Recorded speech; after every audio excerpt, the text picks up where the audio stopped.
बिस्मिल्लाहिर्रहमानिर्रहीम। नाज़रीन, मैं हूँ जावेद बलोच और उम्मीद है आप लोग खैरियत होंगे। आपको जश्न आज़ादी मुबारक। पूरी कौम को आज़ादी की खुशियाँ मुबारक। आज 14 अगस्त बड़े भरपूर अंदाज में मनाया जा रहा है। वतन के साथ मोहब्बत, वतन के साथ जो है वो अहद वफ़ा किया जा रहा है। पूरी कौम अफवाज पाकिस्तान जो है ये जश्न मना रही हैं। 14 अगस्त का दिन हमें याद दिलाता है कि हमने पाकिस्तान के साथ वफ़ा करनी है, इस मिट्टी के साथ वफ़ा करनी है और इस मिट्टी का दिफा करना है। गुज़श्ता रात 13 अगस्त की रात को army chief general Syed Asim Munir साहब ने भी PMA काकूल अकेडमी में एक शानदार खिताब किया और अपने अहद की तजदीद की, अहद वफ़ा किया वतन के साथ, पाकिस्तान के साथ। और उसमें उन्होंने मुख्तलिफ जो इश्यूज़ हैं जो मुल्क की सलामती के हवाले से हैं उस पर भी बात की। उन्होंने डिजिटल टेररिज्म पर बात की और ये कहा कि आज़ादी राय का मतलब ये नहीं है कि आप मुल्क में फसादात जो है वो या फैलाएँ या किसी की प्राइवेसी में मुखल हों। इसके साथ साथ उन्होंने कहा कि नाइत्तफ़ाक़ी और इंतशार मुल्क को अंदर से खोखला करके बैरूनी जारियत के लिए राह हमवार करते हैं और इसे हमें रोकना होगा। उनका यह भी कहना था कि कोई मनफी क़ुव्वत एतमाद और मोहब्बत के इस रिश्ते को ना कभी कमज़ोर कर सकी है और ना आइंदा कर पाएगी। उन्होंने अफ़गानिस्तान की मिसाल दी और ये कहा कि अफ़गानिस्तान के साथ हमारे तल्लुकात दोस्ताना हैं, लेकिन अफ़गानिस्तान को भी अपना किरदार अदा करना चाहिए। अफ़गानिस्तान की सरजमीन जो है पाकिस्तान के ख़िलाफ़ इस्तेमाल नहीं होनी चाहिए। Army chief general Syed Asim Munir ने PMA काकूल में खिताब करते हुए क्या कहा, तरह सुनिए। चंद सालों से रियासत मुखालिफ बैरूनी ताकतों की सरपरस्ती में डिजिटल दहशतगर्दी की मजमून कोशिश की जा रही है, जिसका मकसद झूठी खबरों और प्रोपेगेंडे के जरिए कौम में नफाक और मायूसी फैलाना है। पाकिस्तान में आज़ादी इज़हार राय यानी फ्रीडम ऑफ स्पीच की आइन इजाज़त ज़रूर देता है, मगर आइन पाकिस्तान ने इसकी वाज़ेह हदबंदी भी कर रखी है। रियासती इदारों और अवाम के दरमियान खलीज पैदा करने की कोशिश करने वाले अनासर को मायूसी के सिवा कुछ हासिल ना होगा। मैं पाकिस्तान और बिलखसूस खैबर पख्तूनख्वा की गयूर अवाम को अल्लाह के अहकामात की रोशनी में यकीन दिलाता हूँ कि आप फसाद फिल अर्ज के खिलाफ जंग लड़ रहे हैं, जिसमें अल्लाह के वादों के मुताबिक फतह इंशाअल्लाह हमारी होगी। सूबा बलोचिस्तान का जिक्र करना भी लाजिम समझता हूँ। चंद अनासर जो इसे गैर मुस्तहकम करने के दर पे हैं, उनको जान लेना चाहिए कि पाकिस्तान को कमज़ोर करने की इजाज़त कभी नहीं दी जाएगी। नाज़रीन, आपने देखा कि आर्मी चीफ सिपा सलार का क्या पैगाम था।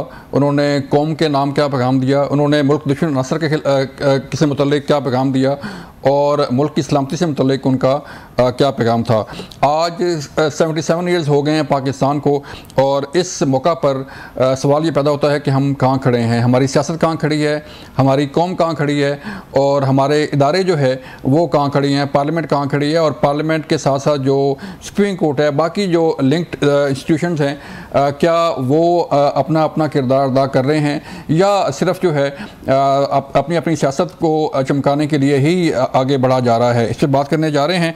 साथ मौजूद होंगे इसार राना साहब, सीनियर सहाफ़ी हैं, उनसे बात करेंगे। माजिद निज़ामी साहब हमारे साथ होंगे, लाहौर से सीनियर तजज़ियाकार हैं, उनसे बात करेंगे। आसमा वदूद साहबा जो हैं सीनियर तजज़ियाकार हैं, उनसे बात करेंगे।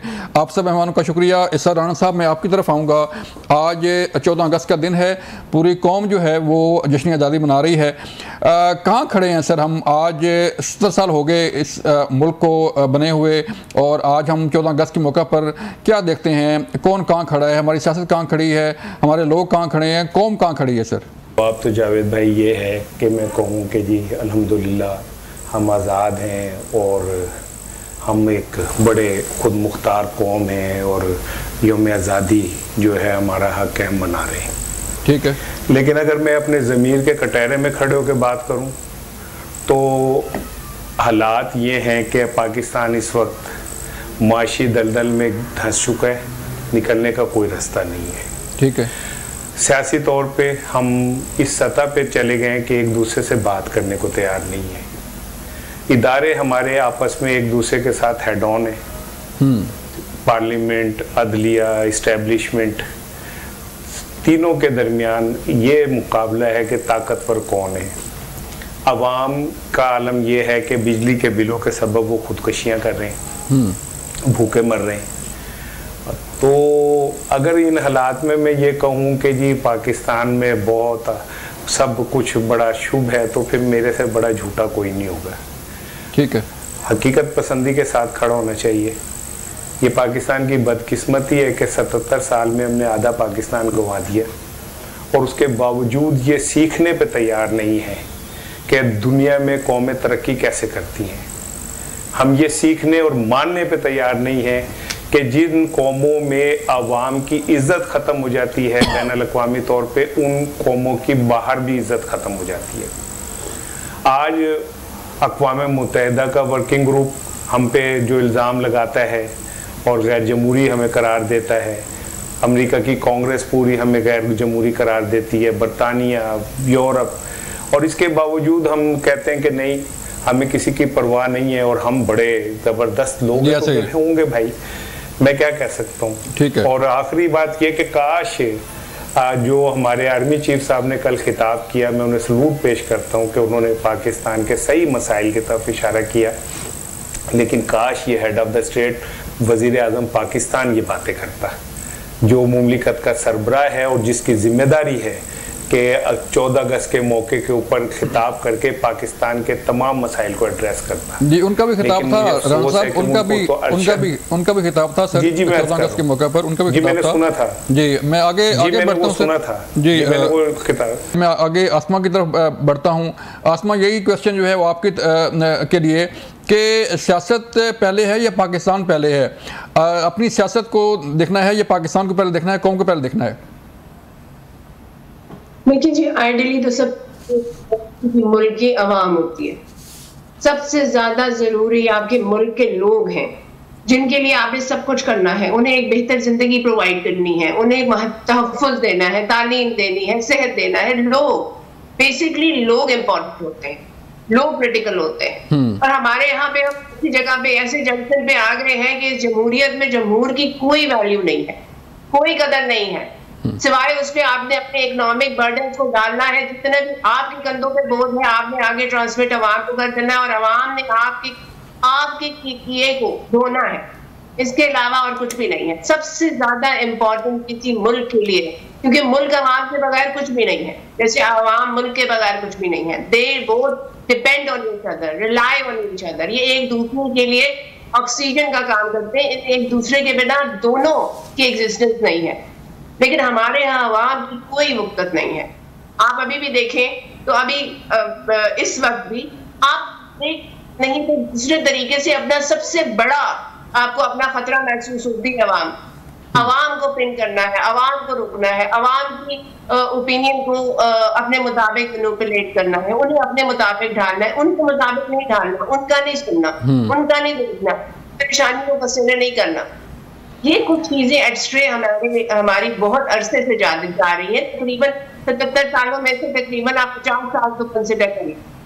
और जब तक हम ये नहीं करेंगे ना कि जहाँ पे पावर अल्लाह के बाद हमारी कॉन्स्टिट्यूशन ने डेलीगेट की है उन्हें देंगे ही नहीं, तब तक हमारे मसले सॉल्व नहीं हो सकते। जी, ऐसे ना पॉलिटिकल सकती है, ना इकोनॉमिक स्टेबिलिटी आ सकती है, ना बैरूनी दुनिया में अपना नाम हो सकता है, ना अपनी इज्जत हो सकती है, ना हम अपनी टांगों पे खड़े हो सकते हैं। जारी बात है आसमा, बिल्कुल आपने ठीक कहा कि जब तक अवाम से जो है वो नहीं बात होगी तो फिर कैसे बढ़ेगा। माजिद भाई आप बताइएगा सर कि अवाम कहाँ खड़ी है? अवाम का काम है अपने जो नुमाइंदे हैं वो मुंतखब करना, अवाम का काम है अपने वज़ीर आज़म को मुंतखब करना, पार्लियामेंट में जो है लोग भेजना, मैंडेट देना। उसी मैंडेट पर ही जो है वो आज बात की जा रही है। तहरीक इंसाफ हो, नून लीग हो, पीपल पार्टी हो, तो जिन्होंने सर मैंडेट दिया है माजिद भाई वो कहाँ खड़े हैं आज इस 14 अगस्त के मौके पे?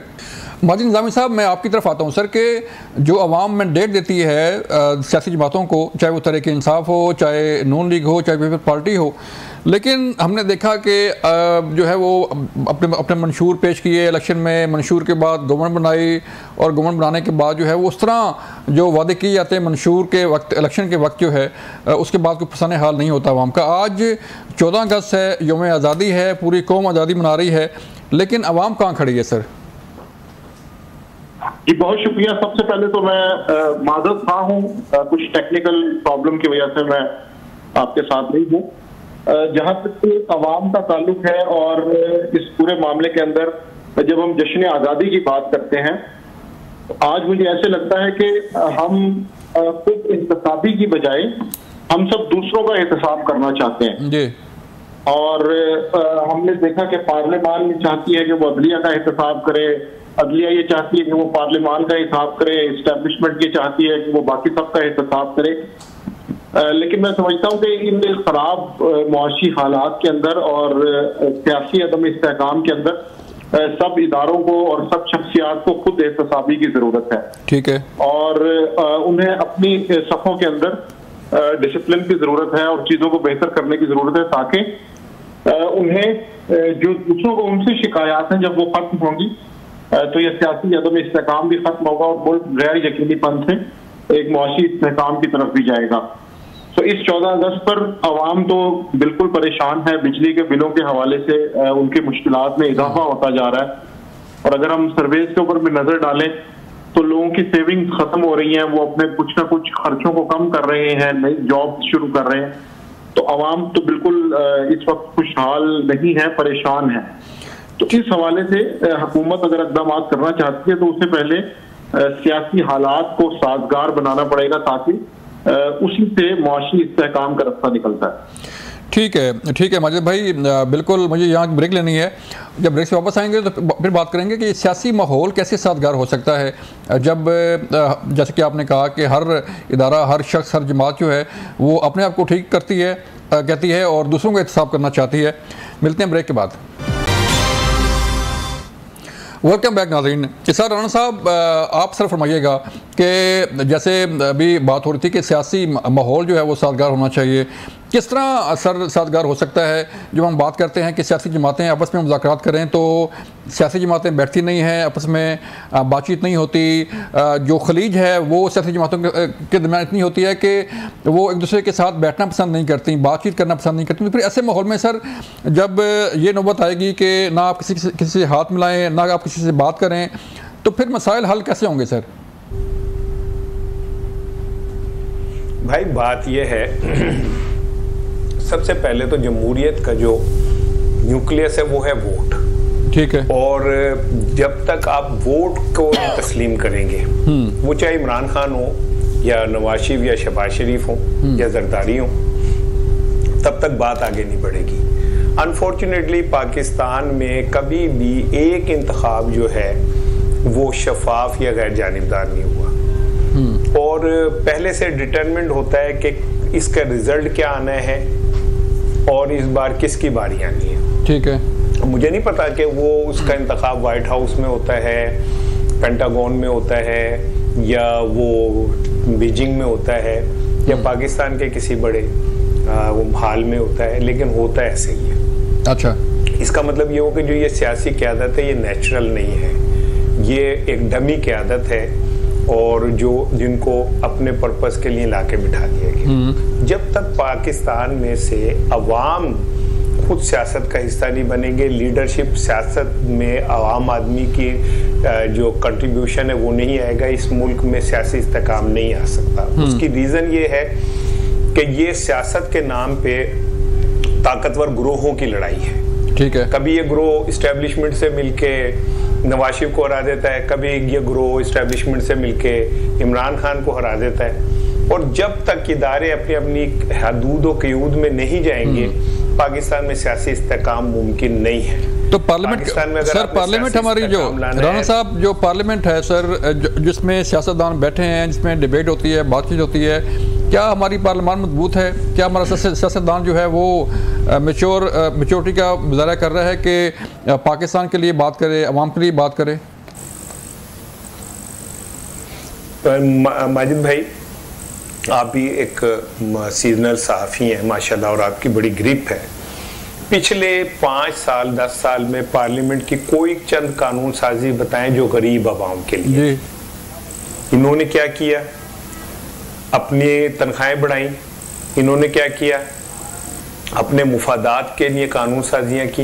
इन्होंने क्या किया? अपनी सीटें बचाने के लिए कानून साजियाँ की। मैं एक मिसाल देता हूँ आपको। ठीक है। पाकिस्तान का सबसे बड़ा मसला IPP, पाकिस्तान का सबसे बड़ा मसला शुगर, घी, आटा। तो ये सारे लोग तो जो है फैक्ट्री ओनर्स और मिल मालकान तो पार्लियामेंट का हिस्सा है। ऐसे ही है। तो ये कैसे पाकिस्तानी अवाम के लिए ऐसी कानून साजी कर सकते हैं कि ऐलान कर दें कि जी चीनी के ऊपर जितने कारखाने हैं, हमने 4 अरब डॉलर की उन्हें सब्सिडी दी थी, वो वापस ली जाएगी और उनके नाम भी सामने आएंगे। तो आज अगर ऐलान कर दें कि ये जो आटे में हमने पहले आटा बाहर भेजा, फिर वहां से महंगा एक्सपोर्ट किया, और अब जब आटा यहाँ पे वाफिर हो गया फिर हमने उसे खरीद के बाहर भेजा, तो ये दिहाड़ी माफिया जो हुकूमत में और पार्लियामेंट में बैठा उनका हिसाब कैसे हो सकता है? कातिल जो है वो मकतूल से हमदर्दी कैसे कर सकता है? ये पार्लियामेंट में बैठे हुए लोग जितने भी हैं, ये तो वो गिद्धे हैं जो कौम का पिछले 77 साल से गोश्त खा रही हैं। ये तो वो जालिम लोग हैं जो पाकिस्तानी कौम का खून निचोड़ रहे हैं। आईपीपीस किनके हैं? इन हुकूमरानों के, इनके रिश्तेदारों के, या उन लोगों के जो इन्हें इलेक्शन के अंदर फंड करते हैं। तो पाकिस्तान का सबसे बड़ा मसला आईपीपी। फिर दूसरा मसला पाकिस्तान का अशराफिया के ऊपर जो खरबों हम रुपए खर्चते हैं। एक ऐसी कौम जो भूखी मर रही है, उसके पास 90,000 गाड़ियां हैं जिनमें रोजाना लाखों रुपए का पेट्रोल डलता है सरकारी। ऐसे मजाक बनाया हुआ। अच्छा पॉइंट है सर। मैं अगर इजाजत दे, मैं 2 शेर आपको सुनाने चाहता हूं, अगर आप इजाजत दे तो। जी। कहते हैं, अपने टिड्डी पुखले लोका हीरे गिरवी रखे, हर होटल ते छोटे छोटे बच्चे गिरवी रखे, कादिए आजादी है पर कादिए आजादी, आज भी जरदारा ने था कामे गिरवी रखे। पूरी कौम कामा बनी हुई है, जरदार ऊपर बैठे हुए। बिल्कुल अच्छा पॉइंट है सर। अच्छा, और हमें कहते हैं पूंछियां बजा के, बाजे बजा के, पू पू पू पू करके आप कहो कि हम आजाद हैं, बस हम कर रहे हैं। इसी पॉइंट को सर मैं आगे बढ़ाता हूँ। माजिद भाई, आप बताइएगा कि जैसे राणा साहब ने कहा कि अगर पार्लियामान में वो लोग बैठे होंगे जिनका डायरेक्ट तल्लुक होगा शुगर से, जिनका डायरेक्ट तल्लुक होगा फैक्ट्री से, जिनका डायरेक्ट तल्लुक होगा आईपीपी से, तो फिर मामला ज़ाहिर बात है अवाम के मामला कौन देखेगा? महंगाई कौन देखेगा? बिजली के बिल कौन देखेगा? हमारी तो अशराफिया जो है वो उसे पता ही कौन नहीं है कि बिल क्या चीज़ होती है, उसे पता ही कौन नहीं होती क्या महंगाई है, आटा किस भाव है, दाल किस भाव है, गोश्त किस भाव है। माजिद भाई, बिल्कुल ये बड़ी काबिल तवज्जो नुकात की तरफ इशारा है, और इसका हल मेरा ख्याल है कि तवील मुद्दती भी मौजूद है और शॉर्ट टर्म हल भी इसका मौजूद है। जिस तरह हम देख रहे हैं कि गुज़िश्ता सालों में कई ऐसे हुकूमती इक़दाम वापस हुए जब उन्हें लगा कि अवाम की तरफ से प्रेशर बढ़ रहा है। इस मामले के अंदर अवाम और उनकी जानिब से जो भी फीडबैक दिया जाता है उसमें अगर इजाफा होगा तो हम ये उम्मीद कर सकते हैं कि मामला किसी बेहतरी की तरफ जाएगा। मिसाल के तौर पर बिजली के बिलों के हवाले से जब अवामी एहतजाज हुआ तो हुकूमत ने बिजली के बिल तो नहीं कम किए, लेकिन 10 दिन की तारीख बढ़ा दी। इसी तरह जब मजीद ये बहस मुबाहिसा होगा, हुकूमत पर जवाबदेही का बोझ आएगा, तो फिर उन्हें इन सारे मामलात के अंदर इन सारी चीजों को रीऑर्गेनाइज करना पड़ेगा और इनके ऊपर चीजों को ऊपर नजर सानी करनी पड़ेगी।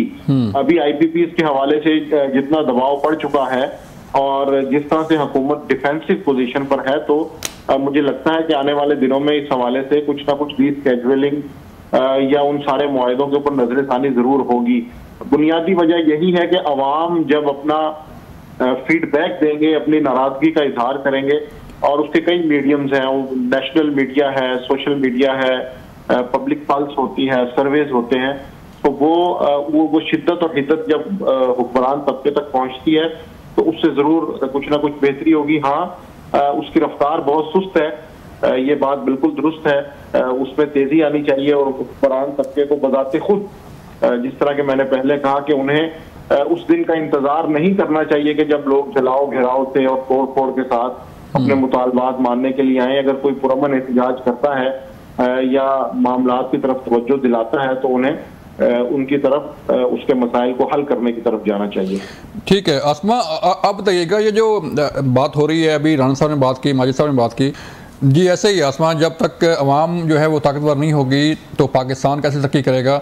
यहाँ मुझे एक ब्रेक लेनी है, मिलते हैं ब्रेक के बाद, वापस आएंगे तो फिर बात करेंगे कि अवाम कैसे जो है वो उसको बाख्तियार हो सकती है, कैसे उसका मैंडेट जो है वो तस्लीम हो सकता है। ब्रेक के बाद।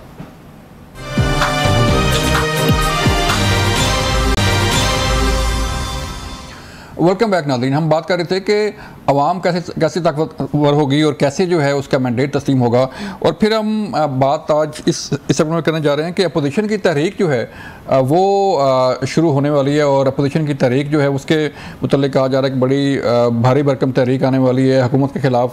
राना साहब, ये जो अपोजिशन की बैठक हुई और बैठक में जो है वो डिस्कस हुआ कि तहरीक कैसे चलनी है, हुकूमत को टफ टाइम देना है, तो जो जिस तरह के हालात चल रहे हैं, आपको लगता है कि कोई ऐसी तहरीक कामयाब हो पाएगी हुकूमत के खिलाफ?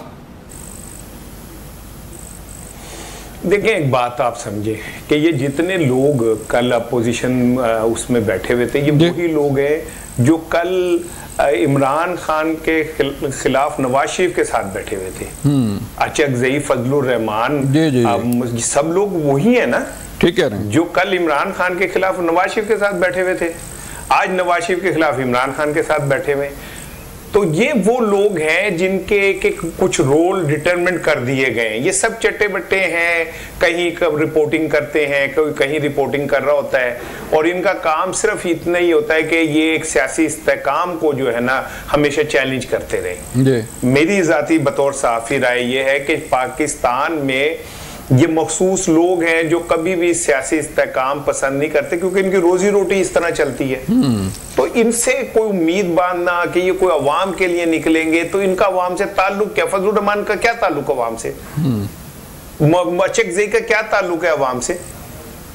ठीक है। तो ये बस हम एक उम्मीद रखते हैं ये वही लोग हैं जो बहुत पुराने एक रोल करते आ रहे हैं, कभी ये एक के खिलाफ हो जाते हैं, फिर दूसरे के खिलाफ, फिर तीसरे के, क्योंकि इनका रोल ही इतना इस ड्रामे के लेकिन किस तरह सर राना साहब, किस तरह अवाम से कोई ताल्लुक नहीं। राना साहब, किस तरह फिर ये लोग डिफेंड कर लेते हैं अपने आप को, जस्टिफाई कर लेते हैं कि इसी नुक्ता पे जो है मैं थोड़ा सा आगे बढ़ाऊंगा, माजिद भाई को भी लूंगा कि माजिद साहब आप बताइए सर, जैसे राना साहब ने पॉइंट किया कि अवाम ने तो मैंडेट दे दिया, अवाम ने तो ऐसे लोगों को चुन लिया कि जो सियासत करना चाहते हैं और मुल्क की तरक्की में जो है अपना रोल प्ले करना चाहते हैं। तो सर, जो सियासी चपलिश है, जो सियासी धड़ेबंदी है, जो हमारा सियासी निज़ाम है सर, क्या उसमें कोई नया सियासतदान जो है वो इंटर हो सकता है विदाउट एनी रेफरेंस और विदाउट एनी जो है वो लॉबिंग? जी बिल्कुल, ये बात दुरुस्त है कि गुज़िश्ता चंद सालों के अंदर इस हवाले से काफ़ी तब्दीली आई है। स्पेशली इलेक्शन की जो डायनामिक्स हैं वो काफ़ी बदल चुकी हैं। पहले हम कॉन्स्टिट्यूंसी वाइज चीज़ों को देखते थे, अफराद का किरदार ज़्यादा था, लेकिन अब नेशनल पॉलिटिकल पार्टीज का और उनके नैरेटिव का किरदार बढ़ता जा रहा है। और इसी की बुनियाद पे हम ये देखेंगे कि इलेक्शन के अंदर से पैसे की रेल पेल खत्म हो जाएगी, और इसी की बुनियाद पे हम ये देखेंगे कि लोग कैंडिडेट का फेस या उसकी पर्सनैलिटी को देखे बजाय उसकी पार्टी को वोट देंगे। ये बड़ी एक बुनियादी बातें हैं कि जो सिस्टम में दाखिल होना शुरू हो गई हैं। ये मसला हमें 1985 और 2002 में पेश आया था कि जब प्रॉपर्टी डीलर्स और जो इंडस्ट्रियलिस्ट हैं वो पैसे की बुनियाद पे सियासत में आ गए थे। तो इसको मैं समझता हूँ कि एक डेंट लग चुका है, और जैसे जैसे वक्त आगे बढ़ेगा इसके अंदर तब्दीली आएगी, और अवाम की पार्टिसिपेशन जितनी बढ़ेगी मेरा ख्याल है कि हुकूमती फैसले उतने ही अवामी होंगे। तो माजिद साहब, फिर कैसे पार्लियामान फिर भी हम देख रहे हैं कि मजबूत नहीं हो पा रही, आपस में गुत्थम गुत्था है, अवाम की बात नहीं हो पा रही, मुल्क की बात नहीं हो पा रही? जी बिल्कुल, उसकी वजह यह है कि बदकिस्मती से गुज़िश्ता 10 सालों में ऑलमोस्ट तमाम सियासतदानों ने अपनी स्पेस खुद दूसरे लोगों को दी है, दूसरे इदारों को दी है। हमारे कई अहम मुकदमात सुप्रीम कोर्ट में पहुंचे, तहरीक अदम एतमाद हो, पैनामा हो, फिर पंजाब असम्बली में वज़ीर आला हमजा शहबाज, परवेज इलाही का मुस्तकबिल हो, पंजाब के इलेक्शंस हो। तो सियासतदानों ने बदकिस्मती से वो तमाम चीजें जो उन्हें पार्लियामान में बैठ के खुद तय करनी चाहिए थी, वो उन्होंने दूसरे इदारों के सपुर्द कर दी। तो अब अगर वो ये चाहते हैं कि इन मामलात को हल किया जाए, तो पार्लियामानी कमेटियां ही इस मामले में अहम किरदार अदा करेंगी। वो तमाम गैर जानिबदार और सुलह पसंद लोग जो मुख्तलिफ जमातों में मौजूद हैं उनके ऊपर ही मबनी कमेटियां बना के इन मसाइल का हल करना चाहिए। अदरवाइज ये स्पेस वक्त के साथ साथ मजीद कम होती जाएगी और दूसरे इदारे ये स्पेस हासिल करते जाएंगे। ठीक है, ठीक है। आसमा, आप बताइएगा कि ये जो भी बात हो रही है शख्सियत पसंदी की, कि तहरीक इंसाफ का वोट जो है वो उनके आगे सिर्फ एक ही शख्सियत है, तहरीक इंसाफ के बानी चेयरमैन फिर अगर नून लीग की बात करें तो मियां नवाज शरीफ साहब हैं, अगर बात करें पीपल पार्टी की तो वहाँ पर बिलावल या जरदारी साहब हैं। तो अवाम जो है उसको, जैसे बात हो रही है कि अवाम को वोट देना चाहिए सियासी जमात को, न कि किसी शख्सियत को। देखिए जी, डेमोक्रेसी में आप लीडरशिप को अलग तो नहीं कर सकते। लीडरशिप ही आपको इंस्पायर करती है, विजन देती है, एक रास्ता दिखाती है, एक आपको एक ड्रीम देती है जिसे आपने फॉलो करना होता है। लीडर का रोल आप डेमोक्रेसी में या पॉलिटिकल पार्टीज में से खत्म नहीं कर सकते। हाँ, कौन कितना इंस्पिरेशनल लीडर है और किसने कितना कंट्रीब्यूट किया है आपकी सोसाइटी में, वो डिटरमिन करता है। ठीक है, ये पीटीआई की बात बहुत कहा जाता है कि एक कल्ट फॉलोइंग है। बेसिकली कल्ट फॉलोइंग इसे हम नहीं कह सकते। हाँ, ये कह सकते हैं कि एक पॉलिटिकल आइडियोलॉजी है जो बहुत डीपली पेनिट्रेट की गई है। एक लीडर है जिसने 29 साल दिए, मेहनत की है, एक आबियारी की है अपनी एक विजन की, और उससे अब फॉलो लोग कर रहे हैं। तो इसमें ये बात कहना कि आपका एक इंडिविजुअल को लोग फॉलो करते हैं, पार्टी को लीड आपका एक लीडर ही करता है। उसकी इंस्पिरेशन, उसकी एक अप्रोच होती है टुवर्ड्स हिज फॉलोअर्स, जिसे वो लेके आगे चलता है। बगैर लीडरलेस तो आपका एक क्राउड होगा, वो पार्टी नहीं होगी, वो आपकी क्राउड होगी, वो एक क्राउड होगा, उसकी एक मॉब मेंटालिटी होगी। मॉब मेंटालिटी को कंट्रोल करने के लिए एक इफेक्टिव लीडर की जरूरत है। चलें, मेरे पास अगर हमारे पास जी आसमा, मेरे पास टाइम कम है, सिर्फ लास्ट कमेंट राना साहब, इसके बाद मैं माजी साहब के पास भी आऊँगा, आसमा के पास भी आऊँगा कि सर वे फॉरवर्ड क्या है, मुख्तसर बताइएगा कि वे फॉरवर्ड क्या है, किस तरह मुल्क जो है वो ठीक हो सकता है। देखिए, मैं ना 14 अगस्त के ऊपर हाथ जोड़ के तमाम स्टेक होल्डर से दरख्वास्त करता हूँ, खुदारा पाकिस्तान पे रहम करें। ये है तो आपके मौजे हैं, ये है तो आपकी ऐश अयाशी है, सब अपने अपने डोमेन में चले जाएं, पाकिस्तान ठीक हो जाएगा। माजिद भाई, जिसका काम जो है उसे करने दें, पाकिस्तान ठीक हो। माजिद भाई आप बताइएगा वे फॉरवर्ड सर।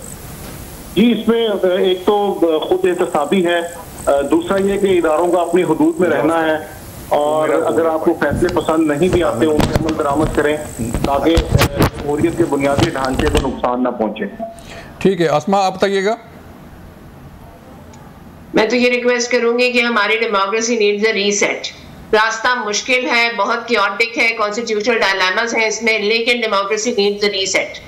आवाम को उनकी ताकत उनको डिलीवर करें, उनको एम्पावर करें, सब ठीक चलें ठीक है। आसमा बहुत शुक्रिया आपका, माजिद भाई आपका शुक्रिया, इसा राना साहब आपका शुक्रिया। नाज़रीन, ये था आज का प्रोग्राम। 14 अगस्त है और 14 अगस्त जो है वो पूरी कौम मना रही है, लेकिन मुल्क का सोचिए, अवाम का सोचिए, पार्लियामान का सोचिए, इदारों का सोचिए।